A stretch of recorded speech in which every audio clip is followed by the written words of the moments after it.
गजा का मंजरनामा तब्दील हो रहा है। 2 साल की इजरायली जारिहत के निशानात हुनूज बिखरे पड़े हैं। जंगबंदी के बाद गजा में मुख्तलिफ सतहों पर सरगर्मियां जारी हैं। फिलिस्तीनियों के लौटने, मलबा हटाए जाने, इमदादी टर्कों के लिए राहें हमवार करने समेत दीगर सरगर्मियां जारी हैं। इधर गजा से दूर मिस्र के शर्म शेख में गजा जंगबंदी समिट की तैयारियां भी हो रही हैं। इस चोटी इजलास में अमेरिकी सदर डोनाल्ड ट्रंप और बरतानवी वजीर आजम केयर स्टारमर की शिरकत मुतवक्के है। अल जजीरा की रिपोर्ट के मुताबिक इस इजलास की सदारत अमेरिकी सदर डोनाल्ड ट्रंप और मिस्री सदर अस्सीसी मुश्तरका तौर पर करेंगे। इस इजलास में अक़वाम मुत्तहिदा के सेक्रेटरी जनरल एंटोनियो गुतरेस समेत 20 से ज्यादा ममालिक के सरबराहान शिरकत करेंगे। मीडिया रिपोर्ट्स के मुताबिक शर्म शेख इजलास से कबल यरगमालियों और कैदियों की रिहाई मुमकिन बनाई जा सकती है। फिलिस्तीनी कैदियों को इजराइल ने 2 जेलों में मुंतकिल करना शुरू कर दिया है। इनमें तवील सजा याफ्ता कैदी, खवातीन, बच्चे और कम उम्र अफराद शामिल हैं। इन फिलिस्तीनी कैदियों की रिहाई का मकसद हमास के जेर कब्जा इजरायली यरगमालियों की वापसी के लिए रास्ता हमवार करना है। यह हमास के साथ तय पाए जंगबंदी मुआहिदे का हिस्सा है। जराये के मुताबिक इजराइल 2000 फिलिस्तीनी कैदियों को रिहा करेगा, जबकि हमास इजराइल के यरगमालियों को छोड़ देगा। इधर गजा में जंगबंदी बरकरार है और फिलिस्तीनी जोक दर जोक अपने शहर और कस्बों की तरफ लौट रहे हैं। गजा के लिए इन शहर खंडर में तब्दील हो चुका है और इनकी तामीर नौ में अब बरसों लग जाएंगे। बुलडोजरों से मलबा हटाया जा रहा है। मीडिया रिपोर्ट्स के मुताबिक सिर्फ सड़कों पर पड़े मलबे को हटाने में महीनों लग जाएंगे। मलबा हटाने के लिए जितने बुलडोजर्स होने चाहिए उतने दस्तयाब नहीं हैं और जो हैं इनमें से बेशतर खस्ता हाल है। बेघर फिलिस्तीनियों की गजा वापसी। गजा हुकाम ने अक़वाम मुत्तहिदा की ताज़ा फ़ज़ाई तस्वीर के हवाले से बताया है कि सिर्फ गजा शहर में तकरीबन 41,000 रिहायशी यूनिट्स तबाह हो चुके हैं। इजरायली हमलों के नतीजे में बेघर फिलिस्तीनी जंगबंदी के बाद गजा शहर में दाखिल हो रहे हैं। हाथों में फिलिस्तीनी परचम और टर्कों पर अपनी अशिया लादे फिलिस्तीनी मलबे के बीच से गुजर रहे हैं। इनका शहर मलबों में तब्दील हो गया है।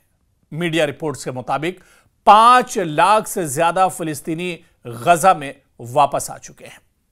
इमदादी टर्कों की दाखिले की तैयारी की जा रही है। अल जजीरा की रिपोर्ट के मुताबिक गजा में इमदादी टर्कों के दाखिले की तैयारी है। इमदादी ट्रक जो सरहदी चौकियों पर पहुंच चुके हैं, जहां इनकी तलाशी ली जा रही है ताकि इन्हें गजा की पट्टी में दाखिल होने की इजाजत दी जा सके।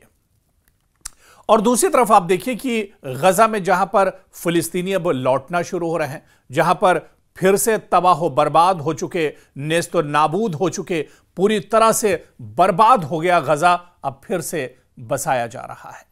ख्याल रहे कि 9 अक्टूबर को हमास और इजराइल के बीच मिस्र में हुए बिलवास्ता मुज़ाकरात में जंगबंदी के पहले मरहले पर इत्तेफाक हुआ था।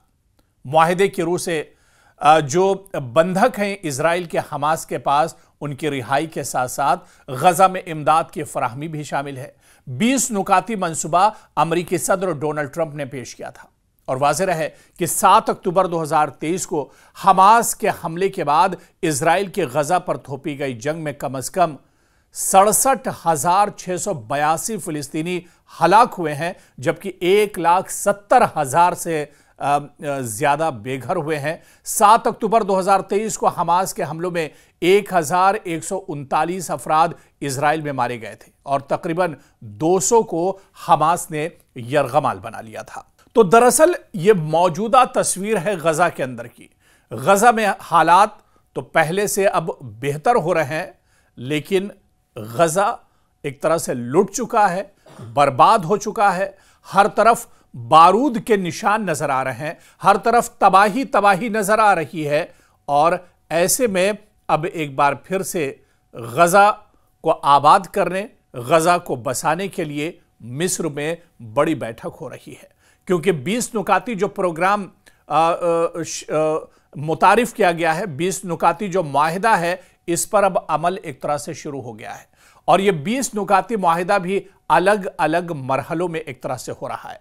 यानी पहले मरहले पर अब प्रोसेस शुरू हो चुका है और इस पर अमल दरामद शुरू हो चुका है। और ऐसे में जो फिलिस्तीनी बंधक हैं इजराइल के पास और जो इजरायली बंधक हैं हमास के पास, उन्हें छुड़ाने को लेकर अब पेशरफ्त की जा रही है। इसके अलावा गजा जो पूरे तौर से वीरान हो चुका है, जहां से कई लाख अफराद अपने घर बार छोड़कर जाने पर मजबूर हुए थे, जिनमें से अक्सर तो एक तरह से मौत के घाट उतार दिए गए, जिनमें से तकरीबन 1 लाख से ज़्यादा लोग ज़ख्मी हैं और जो घायल हैं। और सिर्फ मरने वालों की तादाद अगर आप सुन लेंगे तो रोंगटे खड़े हो जाएंगे, क्योंकि जो मरने वाली तादाद बताई जाती है वो तो 60 और 65 हज़ार के ऊपर है। लेकिन जानकार ये भी कहते हैं कि ये तादाद दरअसल 1 लाख के ऊपर निकल चुकी है। आप सोचिए, जब मरने वालों की तादाद 1 लाख से ज्यादा है तो जख्मियों की तादाद कितनी होगी, और ऐसे में जो बेघर अफराद हैं उनकी तादाद कितनी होगी। और जहां तक बेघर अफराद की बात की जाए, पूरा गजा ही दरअसल खत्म हो चुका है। सैटेलाइट तस्वीरों के जरिए आप देखिए कि गजा में एक इमारत भी आपको सही हालत में नहीं दिखाई देगी। यहां तक कि आम शहरियों की तो बात छोड़ दीजिए, जो स्कूल, जो तालीमी इदारे, जो अस्पताल और हेल्थ सेंटर हैं, उन्हें भी इजराइल ने और आईडीएफ ने नहीं बख्शा है। और अस्पतालों को भी इन्होंने अपने रॉकेट और बमों का निशाना बनाया है। तो पूरे तौर से गजा तबाह हो चुका है। लेकिन एक उम्मीद के साथ अपने प्यारे वतन एक बार फिर से गजा के लोग लौट रहे हैं, इस उम्मीद के साथ कि खुशियां लौटेंगी, हालात बेहतर होंगे और एक अच्छे मुस्तकबिल की अब यहां से शुरुआत होगी। तो गजा तो पूरे तौर से खत्म हो चुका है, लेकिन गजा को बसाने की कोशिश चल रही है। हालांकि गजा को बसाने में अभी भी सियासत हो रही है। अभी भी आप देखिए कि दुनिया की जो बड़ी ताकतें हैं उनकी नापाक नजर गजा पर लगी हुई है। फिलिस्तीनियों का हक है, फिलिस्तीनियों का ये पूरा हिस्सा है, उनसे जबरदस्ती छीना जा रहा था। लेकिन एक बार फिर से गजा के लोग, फिलिस्तीन के लोग अब गजा में बसने के लिए लौट रहे हैं। लेकिन इन्हें अपने पैरों पर खड़े होने में, गजा को बसाने में, हालात को बेहतर होने में अब यहां पर 10 साल बल्कि 50 साल एक तरह से लग जाएंगे। और वो गजा जो कभी हरा भरा हुआ करता था, वो गजा जो एक तरह से खुशहाल हुआ करता था, वो 50 साल दुनिया के दूसरे ममालिक के मुकाबले में पीछे चला गया है। और जो जानी नुकसान हुआ है उसकी तो भरपाई नहीं हो सकती है, लेकिन जो माली नुकसान हुआ है उसके लिए भी भरपाई करने में भी एक लंबा वक्त लगेगा। हालांकि गजा में बड़े पैमाने पर जानी और माली नुकसान जरूर हुआ है, लेकिन आप याद रखिए कि इजराइल को, आईडीएफ को, बिन्यामिन नेतन्याहू और उनकी सरकार को भी इस गजा से बहुत बड़ा नुकसान उठाना पड़ा है। और आप याद रखिए कि तारीख में जब जब गजा की बात होगी तो उस वक्त बिन्यामिन नेतन्याहू, इजराइल और आईडीएफ का जो जुल्म है उसे भी याद किया जाएगा।